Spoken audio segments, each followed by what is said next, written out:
Hello everyone, आप सभी का फिर से स्वागत है। यह घटना चक्र हिस्ट्री का डिस्कशन है और आज का टॉपिक है किसान आंदोलन और किसान सभा। तो चलिए स्टार्ट करते हैं। अवध में होम रूल लीग आंदोलन के कार्यकर्ता काफी सक्रिय थे। ध्यान रखिएगा, इन्होंने किसानों को संगठित करना शुरू किया।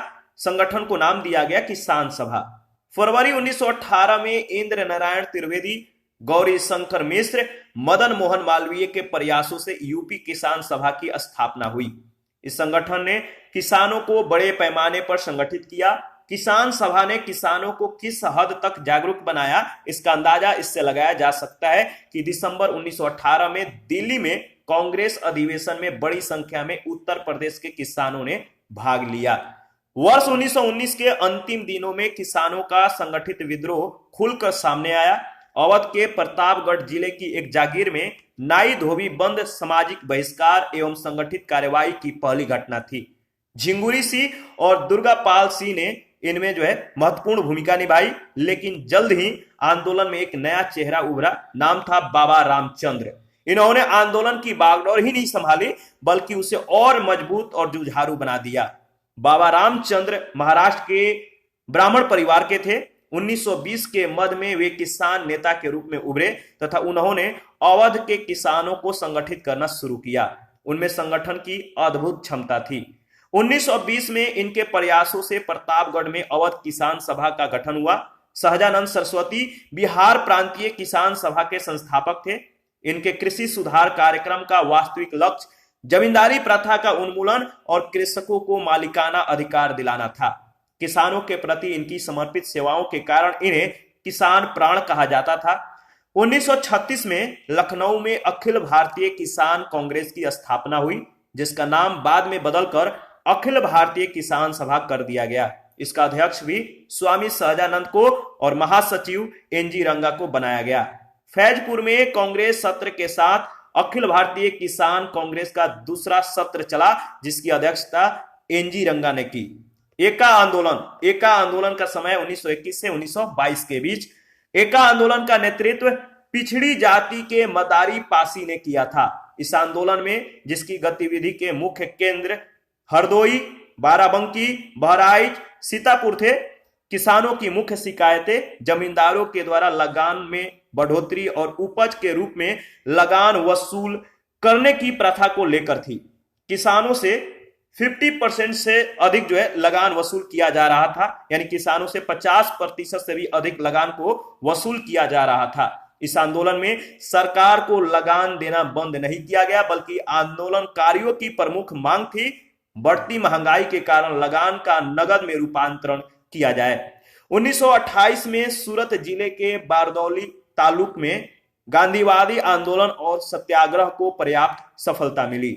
यहां मेहता बंधु सरीखे गांधी जी के अनुयायियों ने 1922 से ही निरंतर अभियान चला रखा था। 1928 में यहां कृषक आंदोलन का नेतृत्व वल्लभ भाई पटेल ने किया था, जो बारदौली सत्याग्रह के नाम से प्रसिद्ध है। याद रखिएगा, इंपॉर्टेंट है। इसी आंदोलन में सफलता के कारण पटेल को बारदौली की महिलाओं ने सरदार की उपाधि प्रदान की थी। सितंबर 1946 में बंगाल की प्रांतीय किसान सभा के द्वारा तिभागा आंदोलन प्रारंभ किया गया। इस आंदोलन में वर्गदारों यानी बटाईदारों की मांग थी कि जमींदारों का फसल में हिस्सा आधे भाग से कम करके 1/3 किया जाए और शेष 2/3 हिस्सा वर्गदारों का हो। और इस आंदोलन से उत्तरी बंगाल के जिले विशेष रूप से प्रभावित हुए। आचार्य विनोबा भावे सर्वोदय सम्मेलन के सिलसिले में 18 अप्रैल 1951 को तेलंगाना तत्कालीन आंध्र प्रदेश के नलगोंडा जिले में पहुंचे थे। यह जिला उस समय साम्यवादी गतिविधियों का प्रमुख केंद्र था। इसी जिले के पोचमपल्ली गांव में विनोबा भावे ठहरे हुए थे। पोचमपल्ली प्रवास के दौरान गांव के 40 हरिजन परिवारों के लिए भूमि की समस्या का समाधान तलाशते समय इसी गांव के जमींदार रामचंद्र रेड्डी ने 100 एकड़ भूमि देने का प्रस्ताव किया। अतः यह स्वतः स्फूर्ति प्रस्ताव ही भूदान आंदोलन के उत्पत्ति का स्रोत बना। अक्टूबर 1951 से 1957 तक विनोबा जी ने पूरे भारत में 50 मिलियन एकड़ भूमि भूमिहीनों के लिए जो है प्राप्त करने के उद्देश्य से भूदान आंदोलन का नेतृत्व किया, जबकि लगभग 50 लाख एकड़ भूमि जो है प्राप्त हुई थी। इस पर आधारित पहला प्रश्न पूछा गया है, भारतवर्ष का सर्वप्रथम किसान आंदोलन था। भारतवर्ष का सर्वप्रथम किसान आंदोलन था बिजौलिया, डी ऑप्शन। देखिए, प्रश्नगत विकल्पों में भारतवर्ष का सर्वप्रथम किसान आंदोलन बिजौलिया आंदोलन था। बिजौलिया आंदोलन का नेतृत्व 1913 में साधु सीताराम दास ने किया, याद रखिएगा, और 1915 में विजय सिंह पथिक इस आंदोलन से जुड़े। प्रश्न संख्या सेकंड है, निम्न में से कौन फरवरी 1918 में स्थापित यूपी किसान सभा की स्थापना से संबंध नहीं था? निम्न में से कौन फरवरी 1918 में स्थापित यूपी किसान सभा की स्थापना से संबंध नहीं था? तो याद रखिएगा, जवाहरलाल नेहरू, सी ऑप्शन आपका बिल्कुल सही है। ठीक है, और आगे बढ़ते हैं।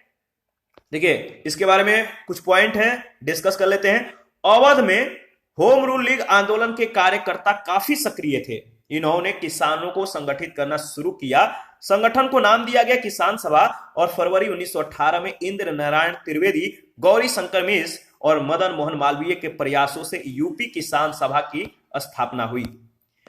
प्रश्न संख्या थर्ड है, नाई धोबी बंद सामाजिक बायकाट का एक स्वरूप था जो 1919 में, बताइए, नाई धोबी बंद सामाजिक बायकाट का एक स्वरूप था जो 1919 में क्या हुआ, बताइए, किसानों के द्वारा प्रतापगढ़ जिले में चलाया गया था। ठीक है, और इसके बारे में डिस्कस कर लेते हैं। 1919 के अंतिम दिनों में किसानों का संगठित विद्रोह खुलकर सामने आया। अवध के प्रतापगढ़ जिले की एक जागीर में नाई धोबी बंद सामाजिक बहिष्कार एवं संगठित कार्रवाई की पहली घटना थी। झिंगुरी सिंह और दुर्गा पाल सिंह, नाम याद रखिएगा, झिंगुरी सिंह और दुर्गा पाल सिंह ने इसमें महत्वपूर्ण भूमिका निभाई। लेकिन जल्द ही आंदोलन में एक नया चेहरा उभरा, नाम था बाबा रामचंद्र, जिन्होंने आंदोलन की बागडोर ही नहीं संभाली बल्कि उसे और मजबूत और जुझारू बनाया। बाबा रामचंद्र महाराष्ट्र के ब्राह्मण परिवार के थे। 1920 के मध्य में वे एक किसान नेता के रूप में उभरे। उन्होंने अवध के किसानों को संगठित करना शुरू किया। उनमें संगठन की अद्भुत क्षमता थी।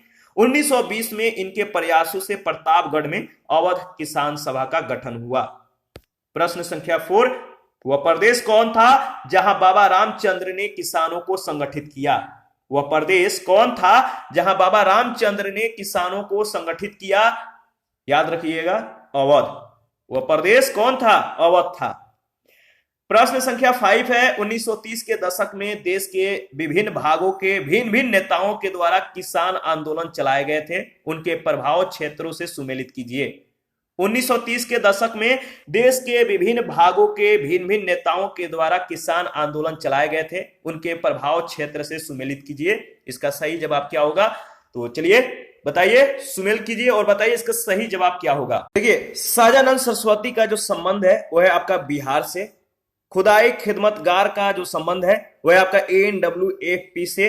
स्वामी रामानंद का जो संबंध है वह है हैदराबाद। और अब्दुल हमीद खां का जो संबंध है दक्षिणी असम से है। ठीक है, तो सही ऑप्शन होगा बी ऑप्शन। सहजानंद सरस्वती बिहार प्रांतीय किसान सभा के संस्थापक थे।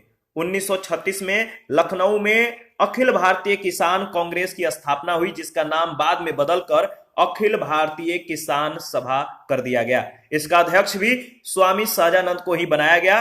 पश्चिमोत्तर सीमा प्रांत में खान अब्दुल गफार खां के नेतृत्व में गठित खुदाई खिदमतगार या लाल कुर्ती संगठन ने सविनय अवज्ञा आंदोलन में सक्रिय भूमिका निभाई। स्वामी रामानंद हैदराबाद और अब्दुल हमीद खां दक्षिणी असम से संबंध थे। 6 नंबर है, इनमें से कौन 1930 के दशक में किसान सभा आंदोलन से सक्रिय रूप से जुड़े थे? इनमें से कौन 1930 के दशक में किसान सभा आंदोलन से सक्रिय रूप से जुड़े थे? याद रखिएगा, स्वामी सहजानंद। 1930 के दशक में किसान सभा आंदोलन से स्वामी सहजानंद सरस्वती सक्रिय रूप से जुड़े थे। बिहार किसान सभा का गठन इन्होंने ही किया। अप्रैल 1936 में लखनऊ में संपन्न प्रथम अखिल भारतीय किसान सम्मेलन का अध्यक्ष इन्हें ही चुना गया। प्रश्न संख्या 7, अवध के एका आंदोलन का उद्देश्य क्या था? अवध के एका आंदोलन का उद्देश्य क्या था? तो याद रखिएगा, लगान का नगद में परिवर्तन। लगान का नगद में परिवर्तन। एका आंदोलन, समय है 1921 से 1922 के बीच। एका आंदोलन का नेतृत्व पिछड़ी जाति के मदारी पासी ने किया था। इस आंदोलन में जिसकी गतिविधि के मुख्य केंद्र हरदोई, बाराबंकी, बहराइच, सीतापुर थे। किसानों की मुख्य शिकायतें जमींदारों के द्वारा लगान में बढ़ोतरी और उपज के रूप में लगान वसूल करने की प्रथा को लेकर थी। किसानों से 50% से भी अधिक लगान वसूल किया जा रहा था। जमींदारों के गुर्गे ठेकेदार किसानों को प्रताड़ित करते थे। एका आंदोलन का राष्ट्रवादियों के द्वारा निर्धारित अहिंसक नीतियों में विश्वास कम था।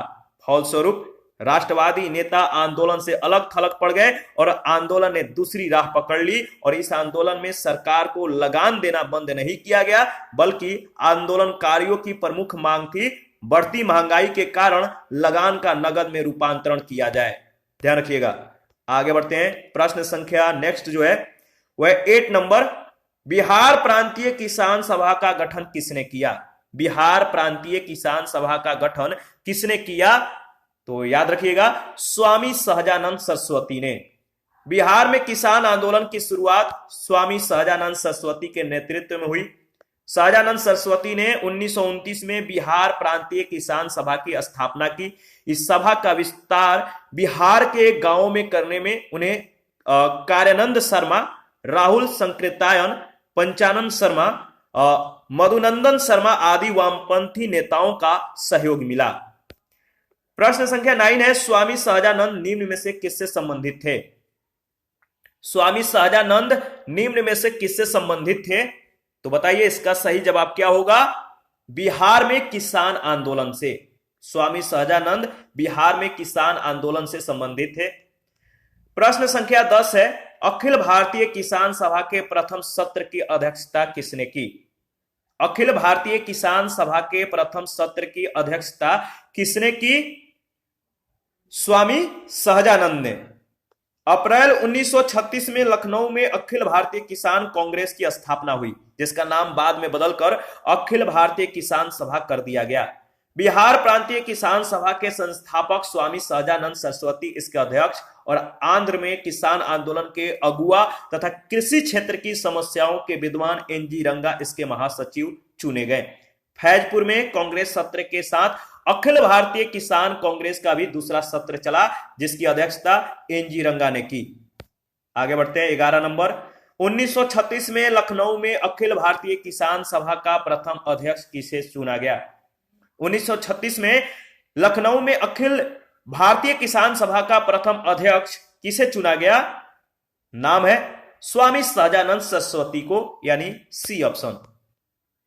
आगे बढ़ते हैं। 12 नंबर है, लखनऊ में स्थापित अखिल भारतीय किसान कांग्रेस के महासचिव के रूप में निम्नलिखित में से किसे चुना गया था?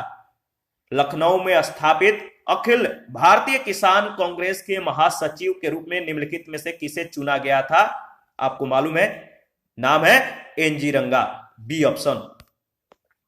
और 13 नंबर है, अखिल भारतीय किसान कांग्रेस का गठन किया गया था। अखिल भारतीय किसान कांग्रेस का गठन किया गया था कब? 1936 ईस्वी में। 14 नंबर है, वह कौन जगह थी जहां अखिल भारतीय किसान सभा का पहला अधिवेशन हुआ था? वह कौन जगह थी जहां अखिल भारतीय किसान सभा का पहला अधिवेशन हुआ था? तो याद रखिएगा, जगह का नाम है लखनऊ, सी ऑप्शन। 15 नंबर है, अखिल भारतीय किसान सभा के संस्थापक अध्यक्ष थे। अखिल भारतीय किसान सभा के संस्थापक अध्यक्ष थे स्वामी सहजानंद सरस्वती। 16 नंबर है, स्वामी सहजानंद का संबंध था। स्वामी सहजानंद का जो संबंध था आपको बताना है। बताइए किस आंदोलन के साथ स्वामी सहजानंद का संबंध था? बिहार के किसान आंदोलनों के साथ स्वामी सहजानंद का संबंध था। ध्यान रखिएगा, सी ऑप्शन। आगे बढ़ते हैं। प्रश्न संख्या 17 नंबर है, स्वामी सहजानंद सरस्वती ने भूमि और जलमार्ग के राष्ट्रीयकरण की मांग के साथ अखिल भारतीय संयुक्त किसान सभा का गठन किया। स्वामी सहजानंद सरस्वती ने भूमि और जल मार्ग के राष्ट्रीयकरण के मांग के साथ अखिल भारतीय संयुक्त किसान सभा का गठन किया। बताइए, उनकी मृत्यु से ठीक पहले यानी ए ऑप्शन। अखिल भारतीय किसान सभा का गठन जो है स्वामी सहजानंद सरस्वती के द्वारा 1936 ईस्वी में किया गया था। स्वामी सहजानंद की मृत्यु वर्ष 1950 में हुई थी। स्वामी सहजानंद सरस्वती ने अखिल भारतीय संयुक्त किसान सभा का गठन अपने मृत्यु से ठीक पहले किया था और इस सभा का उद्देश्य भूमि, जलमार्ग और ऊर्जा के सभी स्रोतों का राष्ट्रीयकरण था। 18 नंबर है, निम्नलिखित में से किस एक कांग्रेसी नेता ने प्रथम अखिल भारतीय किसान सभा में भाग लिया था? निम्नलिखित में से किस एक कांग्रेसी नेता ने प्रथम अखिल भारतीय किसान सभा में भाग लिया था? नाम है जवाहरलाल नेहरू। अखिल भारतीय किसान सभा 1936, समय याद रखिएगा, इंपॉर्टेंट है। अखिल भारतीय किसान सभा को जवाहरलाल नेहरू ने भी संबोधित किया था। इसी अधिवेशन में स्वामी सहजानंद सरस्वती को इस सभा का अध्यक्ष और एनजी रंगा को महासचिव चुना गया था। प्रश्न संख्या 19 है, इनमें से कौन बिहार में किसान आंदोलन के साथ जुड़े थे? इनमें से कौन बिहार में किसान आंदोलन के साथ जुड़े थे? ऑप्शन ए है राजेंद्र प्रसाद, ऑप्शन बी है C R Das, option C Motilal Nehru, option D Bhagat Singh. बताइए, तो सही जवाब होगा राजेंद्र प्रसाद। प्रश्नगत विकल्पों में डॉक्टर राजेंद्र प्रसाद बिहार में किसान आंदोलन से जो है जुड़े थे। ये संविधान सभा के अध्यक्ष थे। संविधान लागू होने के बाद वे भारत के प्रथम राष्ट्रपति बने। प्रश्न संख्या 20 और सूची 1 सूची 2 के साथ आपको जो है मिलान करना है। तो चलिए मिलान करते हैं और इसका सही जवाब क्या होगा। देखिए, बारदौली जो सत्याग्रह है इसका संबंध किससे है? बारदौली सत्याग्रह संबंध है सरदार वल्लभ भाई पटेल। भारतीय किसान विद्यालय का संबंध है एनजी रंगा से। बंगाल प्रजा पार्टी का संबंध किससे है? फजलुल हक से, ध्यान रखिएगा। और बकास्त संघर्ष का संबंध है स्वामी श्रद्धानंद सरस्वती से। इसका सही जवाब होगा बी ऑप्शन। ठीक है, देखिए 1928 में सूरत जिले के बारदौली तालुक में गांधीवादी आंदोलन और सत्याग्रह को पर्याप्त सफलता मिली। यहां मेहता बंधु सरीखे गांधी जी के अनुयायियों ने 1922 से ही निरंतर अभियान चला रखा था। 1928 में यहां कृषक आंदोलन का नेतृत्व वल्लभ भाई पटेल ने किया था, जो बारदौली सत्याग्रह के नाम से प्रसिद्ध हुआ। इसी आंदोलन में सफलता के कारण पटेल को बारदौली की महिलाओं ने सरदार की उपाधि प्रदान की। भारतीय किसान विद्यालय की स्थापना एनजी रंगा ने की थी। 1929 में फजलुल हक ने प्रजा पार्टी, जो बाद में बंगाल प्रजा पार्टी बनी, इसकी स्थापना की।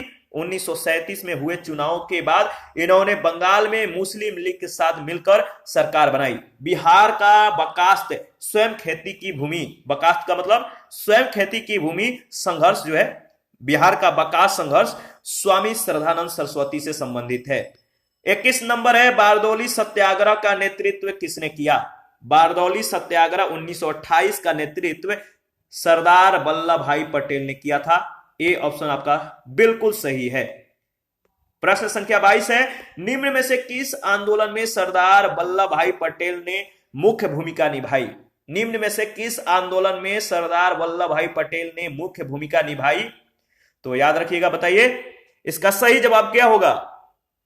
देखिए, इसका सही जवाब है आपका बारदौली सत्याग्रह, यानी डी ऑप्शन। वल्लभ भाई पटेल को सरदार की उपाधि किसने दी? प्रश्न संख्या 23, वल्लभ भाई पटेल को सरदार की उपाधि किसने दी?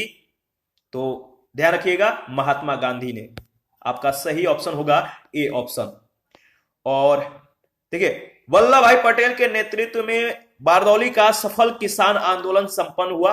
बारदौली सत्याग्रह के समय ही यहां की महिलाओं की ओर से गांधी जी ने वल्लभ भाई पटेल को जो है सरदार की उपाधि प्रदान की। प्रश्न संख्या 24 है, महात्मा गांधी ने वल्लभ भाई पटेल को सरदार की उपाधि उनकी बड़ी संगठन क्षमता के कारण किस आंदोलन में दी थी? महात्मा गांधी ने वल्लभ भाई पटेल को सरदार की उपाधि उनकी बड़ी संगठन क्षमता के कारण किस आंदोलन में दी थी? तो याद रखिएगा, बारदौली सत्याग्रह में। 25 नंबर है, बंगाल के तिभागा किसान आंदोलन की क्या मांग थी? बंगाल के तिभागा किसान आंदोलन की क्या मांग थी? तो सही जवाब होगा ए ऑप्शन, जमींदारों की हिस्सेदारी को फसल के आधे भाग से कम करके 1/3 करना। ठीक है, इसके बारे में देख लेते हैं। सितंबर 1946 में बंगाल की प्रांतीय किसान सभा के द्वारा तिभागा आंदोलन प्रारंभ किया गया। इस आंदोलन में बटाईदारों की मांग थी कि जमींदारों का फसल में हिस्सा आधे भाग से कम करके 1/3 किया जाए और शेष 2/3 हिस्सा वर्गदारों का हो। इस आंदोलन से उत्तरी बंगाल के जिले विशेष रूप से प्रभावित हुए। 26 नंबर है, भूदान आंदोलन का सर्वप्रथम प्रारंभ किस राज्य में हुआ था? भूदान आंदोलन का सर्वप्रथम प्रारंभ किस राज्य में हुआ था? याद रखिएगा, आंध्र प्रदेश में। आचार्य विनोबा भावे के द्वारा भूदान आंदोलन का प्रारंभ 18 अप्रैल 1951 को तत्कालीन आंध्र प्रदेश के तेलंगाना क्षेत्र में पोचमपल्ली ग्राम से किया गया। भूदान आंदोलन भूमि सुधार करने, कृषि में संस्थागत परिवर्तन लाने की एक कोशिश थी। प्रसिद्ध गांधीवादी रचनात्मक कार्यकर्ता आचार्य विनोबा भावे 1950 के दशक में इस आंदोलन के लिए गांधीवादी तकनीकों और रचनात्मक कार्यों तथा ट्रस्टीशिप जैसे विचारों को प्रयोग में लाए। जयप्रकाश नारायण भी सक्रिय राजनीति छोड़कर 1953 में भूदान आंदोलन से जुड़ गए थे। 1955 के अंत तक भूदान आंदोलन के एक नया रूप जो है धारण किया, वह था ग्राम दान का। ग्राम दान आंदोलन की शुरुआत उड़ीसा में हुई। ठीक है, और यहां जो है यह सफल रहा। जो ग्राम दान है ये जो उड़ीसा में इसकी शुरुआत हुई थी, यहां पे यह सफल भी हुआ था। 27 नंबर है, आचार्य विनोबा भावे के भूदान आंदोलन के प्रारंभ में निम्नलिखित स्थानों में से कौन सा एक उससे संबंध था? आचार्य विनोबा भावे के भूदान आंदोलन के प्रारंभ में निम्नलिखित स्थानों में से कौन सा एक उससे संबंध था? याद रखिएगा, पोचमपल्ली। पोचमपल्ली इसका सही जवाब होगा। भूदान आंदोलन की शुरुआत हुई थी किस राज्य में? भूदान आंदोलन की शुरुआत किस राज्य में हुई थी? याद रखिएगा, आंध्र प्रदेश राज्य में। आप लोग कमेंट बहुत कम करते हैं, प्लीज कमेंट किया करिए। और जो लोग कंटिन्यू लगातार हमारे साथ बने हुए हैं, कमेंट करते रहते हैं, मैं उनसे बहुत बेहद कह सकते हैं कि मैं प्रसन्न रहता हूं और उन्हीं के एस्पेक्ट से मैं चीजों को जो है उनके अनुरूप कार्य करता हूं। तो प्लीज आप लोग कमेंट किया करिए। कोई एडवाइस हो तो प्लीज हमें दिया करिए ताकि आपके एडवाइस के अनुसार काम को किया जाए। ठीक है, क्योंकि ये सभी आप ही के लिए किया जा रहा है। प्रश्न संख्या 29 है, भूदान आंदोलन किसने प्रारंभ किया? भूदान आंदोलन किसने प्रारंभ किया? सही जवाब होगा विनोबा भावे। आधुनिक भारत के महान नेता विनोबा भावे गांधी जी के निकट सहयोगियों में से थे। 1940 में प्रारंभ व्यक्तिगत सत्याग्रह के दौरान चुने जाने वाले ये प्रथम सत्याग्रही थे। स्वतंत्रता प्राप्ति के पश्चात इन्होंने भूदान आंदोलन चलाया, जिसका मुख्य उद्देश्य भूमिहीन किसानों में भूमि का वितरण करना था। और इसी के साथ आज का सेशन समाप्त करते हैं। नेक्स्ट सेशन में ट्रेड यूनियन एवं साम्यवादी दल के बारे में डिस्कस करेंगे। आप अपना प्रतिक्रिया जरूर दीजिए, आपके प्रतिक्रियाओं का हमें बेसब्री से इंतजार रहता है। जिन लोगों ने Telegram channel, Telegram quiz group, Facebook page, Instagram को ज्वाइन नहीं किया है, वीडियो के डिस्क्रिप्शन बॉक्स में उसका लिंक है, आप ज्वाइन कीजिए। टेलीग्राम क्विज जो है आप लोग जरूर ज्वाइन कीजिए, आपके लिए बहुत फायदेमंद होगा। ठीक है, और मैं जैसा कि बोला कि कुछ लोग जो है बेहद हमारे साथ करीबी से लगे हुए हैं और वे रोज कमेंट किया करते हैं या कुछ एडवाइस दिया करते हैं, या कहीं भी उन्हें डाउट होता है तो हमें कमेंट के रूप में बताते हैं। तो प्लीज आप लोग कमेंट किया करिए। और जो लोग लगातार हमारे साथ बने हुए उनके लिए मैं बोलूंगा कि तहे दिल से आप लोग का शुक्रिया। ठीक है, तो मिलते हैं नेक्स्ट सेशन में।